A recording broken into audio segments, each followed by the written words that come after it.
Welcome, everybody. It's the Agent and Fan Podcast. My name is Chris Leible. I'm the agent. I'm here with my buddy Lou Columna. He's the fan. What's up, Lou?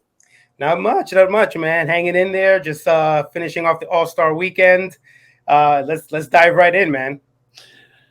Yeah, so, it's not technically a weekend. It's kind of in the middle of the week. It's the only one, I think, that's in the middle of the week, right? The rest of all the All-Star games are on the weekend, but we're talking about Major League Baseball All-Star week. It's kind of a big deal in the game. Everybody kind of gathers around the same place. This year, Seattle. I've been to a Seattle All-Star game. I didn't go to this year's, but Seattle is a great city. I think it has a bad rap because the weather in the winter is kind of gloomy, but this time of year, I've been there many times. It is absolutely gorgeous. The weather couldn't be better, anywhere else. It's just beautiful weather, and it's a great host. It's a good town, and pretty cool that they came back to Seattle this year. So that was kind of fun to see. No, I agree. It's a beautiful. First of all, it's a gorgeous stadium. It's one of my favorite stadiums, or T-Mobile Park, whatever you want to call it now. But the venue is gorgeous. The surrounding area is amazing, and let's face it, man. They have a lot of good history in Seattle. With obviously with the Seahawks, with the Mariners. So it was pretty nice. It was pretty. And nice. Don't forget that it's one, but for some reason they got rid of the Sonics. Which is a shame because that's for another conversation. That's another conversation for another day. But yeah. On that. But yes, I agree. The Jack Sigma days and the.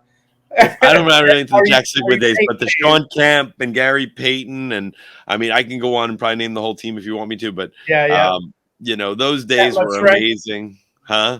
I mean, come on, we just go on and on. Kendall Gill, and I mean, you could Olden Polynice and Michael Cage, and oh my God, you brought back Olden Polynice, Barros, and there's just, I mean, those teams were so stacked and loaded, and Vincent Askew. I love Vinny Askew. Man, you're bringing back names from the way back. Yeah. What about Big Ben, Benoit Benjamin? Yes. So a New Jersey Net. Benoit Benjamin. Yeah, he was amazing. Oh, those were some great teams. I love the Sonics, and I really feel like Seattle got gypped on that, but that's a whole nother story for another time. Let's get into the All-Star game. So obviously, everything's kind of kicks off with the draft. That started on Sunday. And that's kind of a thing I feel like MLB's trying to kind of compete. For sure. I don't, I think, listen, they're trying to do what they can. It's not the NFL. It's not the NBA. But you still have to do the whole thing and get that, that buzz about it. It's hard, right? When you with college kids. They're trying to promote it the best they can. As you said, it's a tough thing because it's not college baseball isn't a huge sport. It should be, by the way. It's phenomenal. College baseball is unbelievable. It's one of the best things out there, but it's just not a huge fan following. There's no TV contracts and all that stuff, but the fans who they have are very passionate. But then half of it is also high school kids. So it is interesting, and it is fun if you follow it, or if you can follow it a little bit along, but it's much harder to do than the NFL, which college football is obviously almost a religion in a lot of our country. So, and college basketball is such a big thing, especially with March Madness, and it comes right on the heels of that. And right after the NBA Finals, the NBA draft is great. It's a little bit, I guess, kind of funkier with the international side to it nowadays. But MLB doesn't have the international draft, so that's a whole nother interesting thing, and that's something that's been battled for a long time between the Players Union and MLB. MLB years ago brought in Puerto Rico, included them in the draft, and really baseball in Puerto Rico kind of crashed after that, which is a shame. Not that there aren't still players coming from there, but a lot of the things that were going on there. So a lot of the proponents on the player side are like, no, don't do that, because then you're going to have the same thing in Venezuela and Dominican Republic and some of the other countries that are producing baseball players. So that's really a tricky area, but it's also very, very, it's kind of the, they're trying to crack down. We had a lot of incidents with that. We had a thing with the Atlanta Braves years ago, and that's a whole nother story for another show, which I have plenty of opinions on that. But again, you start with the draft. We moved into which MLB is kind of one of their big things they've really pushed, which is the home run derby. Lou, you're the fan, man. What are your thoughts? Talk to me about the home run derby. Man, I gotta be honest. It doesn't hold the appeal that it used to for me. I think they're trying to do different things, and I get it, but to me the thing is a lot of the big names don't want to do it, right? And it's kind of like the slam dunk, right? You're not going to see the big names do it, so you get these guys. I mean we have stars like Pete Alonso, but like it's not really a thing where like you're going to get the heavy home run hitters to participate in it, and so that kind of brings it down. I mean, to me, the last best one was the Josh Hamilton one at Yankee Stadium in 08. So I think for me, I'll watch it, but it's not like something that I really got to like, hey, I got to be on my TV to watch it right away. I can watch it and watch the highlights on it for sure. So one of my clients was Bobby Abreu. Bobby was, I think, the first one who kind of broke out with the home run derby back in Detroit in the early 2000s, and he went bonkers. He had that one crazy round, and that just kind of set everybody off. So Bobby was a good home run hitter, but he wasn't like known as a bomber. Bobby was more like an all-around player, a 30-30 guy. He'd still hit his 30 home runs, but he wasn't in 50 home runs. And but Bobby was such a great hitter. He could hit a home run when he wanted to hit one. So, for that competition, Bobby's just a brilliant hitting mind, and he just knew what he had to do, and he just dominated it. So that was a lot of fun being there. I was sitting in right field when he was hitting all those home runs, watching that. That was pretty cool. But the Josh Hamilton, we also had the Milwaukee one where Sammy Sosa is hitting like 600-foot bombs, and those were cool. The pre testing days and all that stuff. So. I don't, but I'll tell you what, I posted it actually on Twitter. I just put unpopular opinion. The home run derby is boring. I'm just not into it at all, to be honest with you. I know people love it, or people are into it. I think just not for me. Yeah. No, I'm sorry. Go ahead. I was just going to say, and I'm going to be honest on this one, really honest, which I try to always be honest, but I got to be brutally honest on this one. I don't dislike Carl Ravage or Eduardo Perez. I like that. They seem like they're nice people. I don't really know either of them well. But they don't, it's just even the way the balls are covered. You don't see the ball going out. You never know when the home run is going. It's not like the dunk contest where you see the dunk. Dunk contest is something separate, but you don't even know. You're like, I think that's gone. You don't even know. Half of them, they show the outfield. They don't. It's hard to see. It's hard to follow if you're a fan. Of course, I'm marveling at the power and the fact that these guys could sit up there for 3 minutes swinging a bat, hitting the ball with that kind of bat speed and velocity and all those things. Great stuff. But it's just, I don't know. And then I said, like, Carl Ravage, I just hear him talking. I don't really feel like he's announcing. And Eduardo Perez is, I'm just, I'm not bringing any excitement to me. I agree. I don't know. And, obviously, I think David, Met fans will tell you David Wright was never the same. And he had the spinal stenosis after he had his, great moment in Pittsburgh years ago. Yep.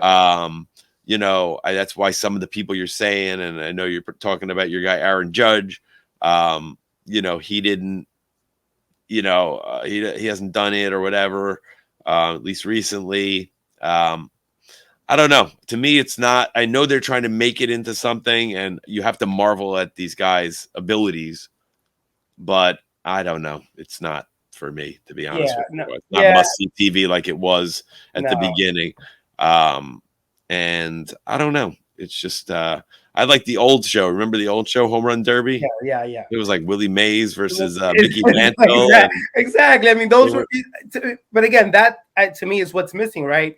Because if you would have had, Judge in there, with Pete against Pete Alonso, like that's like a match, right? Well, that it's also why I don't understand why they have guys against each other. It should just be the top guys advance. Yeah. You know what I'm saying? Because it's not fair. What if you face the guy that doesn't hit a lot of home runs? Yeah, plus like Vlad, the way Vlad won is like, all right, he's on the side waiting to see if Acuna hits the 5 home runs. I'm like, I just was like, and to your point, by the way, about the announcers, I think they got to do something else. I think maybe like, and I know they do a little bit of this where they have like the camera on the catcher, but I think maybe having different views of the home runs. I don't know. Yeah, there's got to be a better way to shoot it. And sure. Also, by the way, I mean, Javier Bracamonte was the catcher for the thing, and I know Javier is a good guy.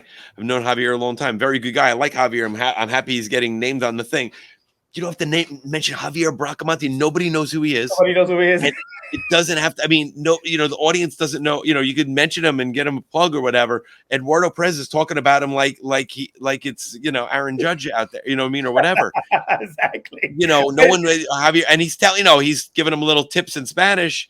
Telling him, stay back more, or drive through the ball, whatever he's saying to the the home run participants. But I'm pretty sure they made it without Javier. And exactly. I love Javier. I know people like it. It's not for me, and no. Yeah, no. I mean, listen, in terms of the All-Star games in all sports, baseball is still the best to me, the best All-Star game, because it's the batter against the hitter. I mean, the pitcher against the batter, and that pitcher wants to get him out, right? Well, look, we talked about it a little bit on our last episode with Michael Ray Richardson of the NBA All-Star Game. Is just the guy shooting. There's no defense, and how in the Pro Bowl, by the last couple of Pro Bowls before they just stopped doing the Pro Bowl, the blockers would just be like standing next to each other like this. And no one would touch each other. And, again, they mentioned, I think John Smoltz mentioned it during the All-Star Game. We'll get to the game, as we're getting into the game right now. But John Smoltz mentioned it during the telecast. Like when he was a young player, Pete Rose was still on the team. And Pete Rose, I think, said to him, we don't lose to these bums. And, Pete Rose was like, I hate the American League. We don't want to lose. And, the NL had that run, at that time, just like the ALs had the run recently. But they played it hard. Pete Rose went to dinner with Ray Fosse and then knocked them ended his career the next day in the All-Star game. Yeah. I mean, but that's how they played it. Yeah. And that's how they, that was the passion. Now, is that same thing there? No, they're all friends with each other. And again, look, at the end of the day. Well, 2 great catches, right? Yes. Well, yes and no. But, I mean, it was tough. No, my point is they went all out for those catches. They could have they play the game. They do play the game. But, and again, Rosa Rain is trying to steal bases. They're tagged. We got tagged in the face. Excuse me. All that stuff is true, and it's definitely, much better. But, Barry Bonds, coming out and grabbing Torrey Hunter and whatever, that's fun. I like the fun stuff, but that wasn't something that would be allowed back in the day. I said Pete Rose went to dinner with Ray Fosse and then ended his career with a kill shot. The next day, literally just. But I feel like, in an All-Star game, can you imagine if that happened today? No, but what I mean. Uproar? I feel like there's changes, right? Everything changes, which is fine, right? Like you can't play in the 70s like you played in the 60s. You can't play in the 80s like you played in the 70s. So I get that, and I'm fine with that. 100%. But, I feel that of all the games, of all the sports, baseball still holds true at the All-Star game. Yes, it's they do a lot of whatever, but it's still the best to me, the best sport to watch for an All-Star game. And I say that very loosely because even then I'm still kind of like, what they should do is have a rule, because the baseball is all about rules now and all these changes. How about bringing back a player at the end of the game? Maybe Ohtani is playing, but maybe he closes out the game. Have guys that if a game goes extra innings, bring a guy who left the game, put him back in. It's an All-Star game. Like, what is it? Well, they're not even playing extra innings anymore. They don't want extra innings. And honestly, Lou, the bottom line is, at the end of the day, and the answer to every question is going to be, at the end of the day, money. Again, I'm an agent, okay? I know what it is. I get it. I'm not naive to any of these things. Money is the key. Money is the answer. That's why everything's done. So, guys, at the end of the day, this is what we're getting, okay? and you're just gonna have to deal. We're just all gonna have to deal with it the way it is. It's not gonna go back to the old days. Money is the factor. Okay, why aren't the guys blocking in the football game? Because in the Pro Bowl, because nobody wants somebody to get hurt and ruin a career, and not the players don't want to lose their money, and the owners don't want their star players who they're paying or they already gave huge signing bonuses hurt. So speaking of money and a money grab, I cannot stand with a passion these jerseys. I knew what you were going to say. Okay, it's not even the jerseys, Lou. It's not the jerseys. No, it is the jerseys because they want to make money off of these jerseys and sell it at the MLB It's not the jerseys. It's the pants. It's the hats. It's the helmets. It is the ugliest, worst thing of all time. Get rid, please. I beg you. Get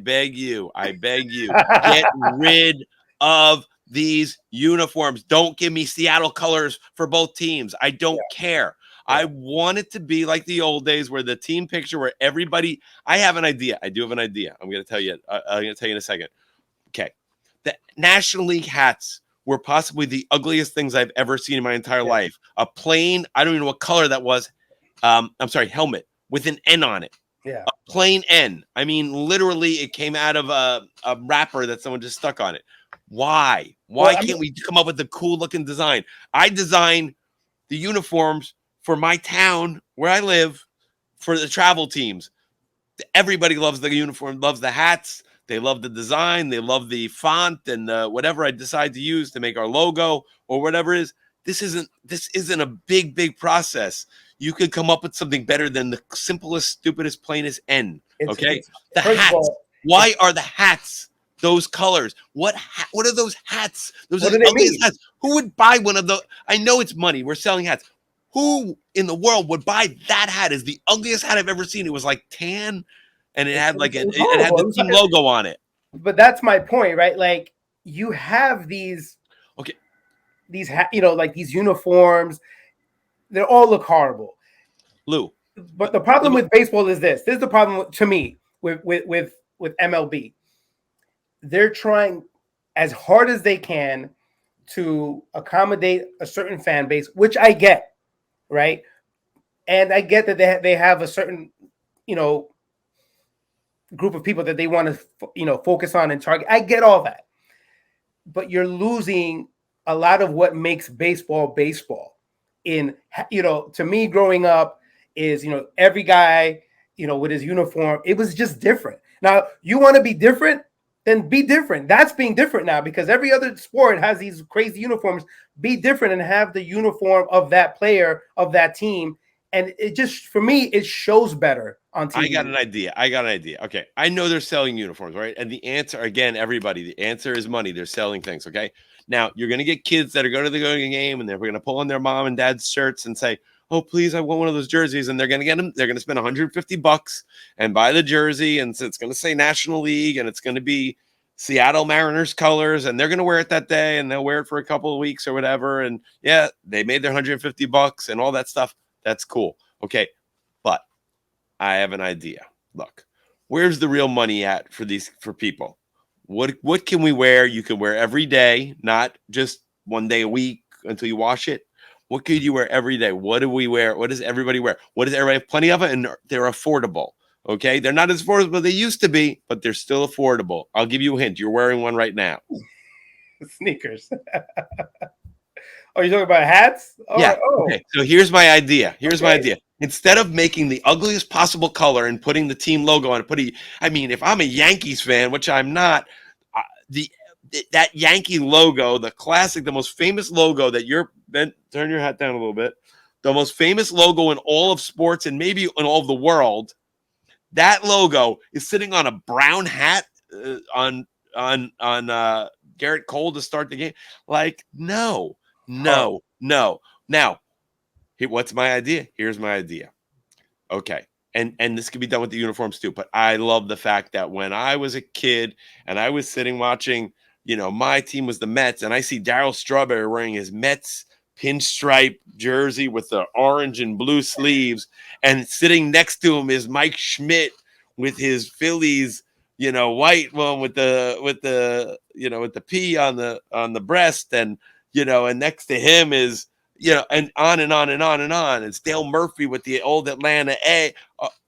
That, and you look at that picture and you're like, oh my God, that's just such a great, like, now you look at the picture and you're just looking at everybody's wearing the same thing. It's ugly as hell. Why? Just get rid of that. I have an idea. Make a special edition for each team, jersey and hat, but especially the hat. Look, I'm not saying that the Yankees should wear that hat, the one you're wearing right now, Lou. What I am saying is get something, put a white brim on that or whatever it is, or put something on there a little different and distinguishing that will show, hey, and put the patch on the side, All-Star Game or whatever. And if you're a real fan, you collect hats, that's going to be one you're going to go get. I don't think you're going to go get that brown thing with the NY on it. Never. That looks like someone vomited on it. I have every Yankee hat from '96 on it in terms of the World Series hats because it's a classic hat. That's what I'm saying. You're going to tell me if they put a Mets hat out, the classic blue Met hat, and put an orange brim on it, and whatever it is, whoever it is, reverse the. If you have a team that has that already, reverse the colors. Do something a little different. The fans will go crazy over that. You're going to sell them out and have the guys wear them in their team picture, and it's going to look, trust me, everything old is new again. It's going to look retro. It's going to look like the 80s. And again, I'm not just saying it's because I'm from the 80s, but I'm just saying, like, this would be. But I agree, but to me, again, I think baseball is getting lost in that they're trying to be the NFL. They're trying to be the NBA. Like, just be who you are. Yes, you do some changes like you did, which, by the way, I wasn't a big fan of all the changes, but they've worked, right? So I understand that, but also keep a little bit of who you are and what makes you different. And that, to me, is what bothers me so much about. I mean, listen, it's what's that Bill Parcells line when they say it's not about the money, it's about the money. Well, I don't think anybody's saying it's not about the money, because there's no way anybody would make something that ugly and say it's not about the money. That's what I'm going to say. It was hideous. Listen, the uniforms are awful. The helmets were embarrassing. And last year's was worse, by the way. And let me tell you something. No, the NL pants were the most disgusting black pants. That reminded me, and I'm sorry to say this, but it reminded me of a softball team. Man, I don't even say it. I actually don't. Not sorry to say it. It reminded me of a softball. I play softball. I don't care. Like, I wouldn't wear them if I played softball. I mean, I would try not to be on that team. And I wouldn't even say like women's softball, because it's not even that. It's just it reminded me of softball, like a crappy softball team uniform. You're just ugly. Black baseball pants are the worst things ever. Put those. Don't bring those around my neighborhood ever. I can't stand black baseball pants. That is not baseball. Oh my God! Give me the grays. Give me the baby blues. Give me the pinstripes. Give me the piping. All those things are great. Yeah, white pinstripes. Any of those things, love them. But please don't bring that crap around here. That is trash. Please, MLB, eliminate this. Fix this problem. This is an issue. I promise you. This is an epidemic. People will rejoice everywhere if you change this for next year. Get rid of this. Next year's All-Star Game, I believe, is in Texas, at the Rangers' new stadium. It's gonna be like. It's gonna be like red pants. Like, I don't know what it's gonna be. I don't want to look like an ice cream cone or whatever. Just like, let's get this thing straightened out and fix this issue. This is the worst. It's the worst, and that drives me crazy. But anyway, getting off of All-Star Let's get to the game itself. So the game itself. Yeah. Tell your thoughts. It was a good game, right? It was good defense. Yeah, some shoddy base running, but it was, again, I wasn't glued to the TV and like watching it. My boys wanted to watch it. They both knocked out in the seventh inning. It was all right. Again, it doesn't hold what it used to for me, even though, like I mentioned before, it's still the better of the games. Yeah, it's still. No, I agree. I think part of it's, we're not kids anymore. When I was a kid, I couldn't wait for the All-Star Game. Now I watch it. I don't miss it, but like you said, it's not must-see TV anymore.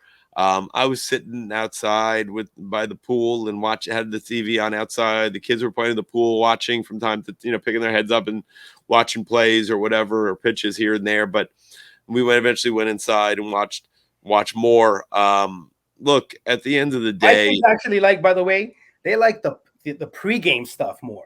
You know, when they do the Yeah, red carpet. I think that's always a good thing. People like that because my kids like that. The kids love to see what they wear, and I see it with my kids, especially my oldest, who's going to be 12 in the fall. Like he's very, like, I have to say, the kid is kind of fashionable, and he's kind of into it. The little one, not as much. You don't really give a crap, but the big one is like very into it. So like he'll see the players and what they're wearing and be like, oh, that's cool. And the next thing I'll see him trying to like copy the look or whatever. I'm talking about off the field. Are you getting one thing he would never wear is black baseball pants, though. That's for sure. Or worse. But look, Lou, I'll tell you what. Okay, so I posted this last night on Instagram, but at Chris Leible. But look, I've been fortunate enough. I've been to 15 All-Star games. I went to 8 in a row. Where whenever I had clients in the game, I would always make sure I was there.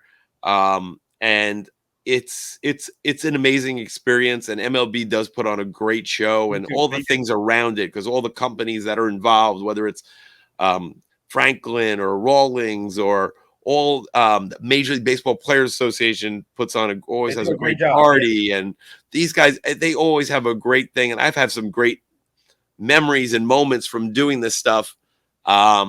It's a cool thing to be at, especially when you're around the players and you have the access and things like that. And I have some interesting and fun stories, of course. And one, actually, I do want to tell one of them right here, while I have you guys. So this is in Atlanta. I want to say about 2000. If that was the All-Star game, or 2001. Somehow I ended up on the team bus coming back to after the home run derby. And how many guys did you sign? No, well, it wasn't about that. I had one player in the game, but we're on the team bus, and I'm literally sitting on one side of the bus, and on the other side, on the other row, is Derek Jeter is sitting on the bus, and behind him is Pudge Rodriguez and his son, who is, turned out to be a ball player himself. Yeah. But he's a kid at this point. And Derek Jeter turned to him and said to him, "Hey," he says to his son, Pudge's son, he says, "Hey, Mike Piazza still your favorite catcher?" And he says, "Yeah, he is." He goes, "Nah, it gotta be your dad." And he said, "Nah, I like Mike Piazza better," or something along those lines. I was hysterical laughing. I had no idea. I didn't know this was a thing, but whatever. And I just thought it was the funniest thing. One of the funniest things I ever heard. But we had the whole team. Both teams were on that. Both the AL and NL guys were just. It was just multiple buses just picked up and went back. There were some family members and things like that. And I was with my client, and I just happened to be sitting there next to it. The client I had was Edgardo Alfonso, who was on the Mets at the time. And that was one of the funniest interactions I ever heard. And Jeter was trying to get him to switch to root for his dad, and he wasn't having it. So very funny. But awesome. It's a great experience, and they put on such a great show, and I love it. In that aspect, that I'll never, it's always going to be special and near and dear to my heart. But I think, like you said, the game is solid. You can't complain about it. But and as far as All-Star games go, it's definitely the best, and it's really the only real one left, because, like you said, the guys are still throwing 100 miles an hour, and the hitters are still swinging as hard as they can. And even though there's a lot of camaraderie amongst the players, even if they're not on the same team, it still is a real game, or it has the feel of a real game. So, exactly. I don't think anybody's going to blast the guy they had dinner with the night before at home plate like Pete Rose did, but it's still the pomp and pageantry around it is still pretty cool. And overall, the All-Star game is great, but please, no more of those uniforms. We got to change that. Have to change that. I mean, you got an in. You got an in with these people. Come on, man. Yeah, I'm gonna work on that. I'm gonna definitely see what can be done about this. Talk to Rob. Find out what he could do. I may have to send Rob a note on that one. See if we can fix this problem. Oh my God, no, truly hideous. But moving along, we want to introduce something new to you guys. This is going to be something for Chris. We're going to call it the Miami Minute. As you know, Chris is a huge Miami Hurricane fan. I mean, huge is not the word. It's something different. But we're going to have something called a Miami Minute where he's going to go on his soapbox and talk about anything Miami, complain, good or bad. But Chris, give us a little details in terms of what you want to do. Yeah, so we're going to do this Miami Minute. It's going to be a lot of fun. Obviously, I'm a big Miami fan, as Lou said. I follow their sports programs very closely. I'm a season ticket holder for football. Every sport, by the way, every sport. What's that? No, I'm saying Miami. Oh, yeah, we're going to cover every sport. Baseball, football, basketball, especially. I'm a season ticket holder for football. I would be a ticket holder for everything if I lived anywhere near Miami, but I live in New Jersey. So that's another story altogether. But yeah, we're going to talk about the Hurricanes. It might be recruiting. It might be whatever's in season. It could be a little bit of everything.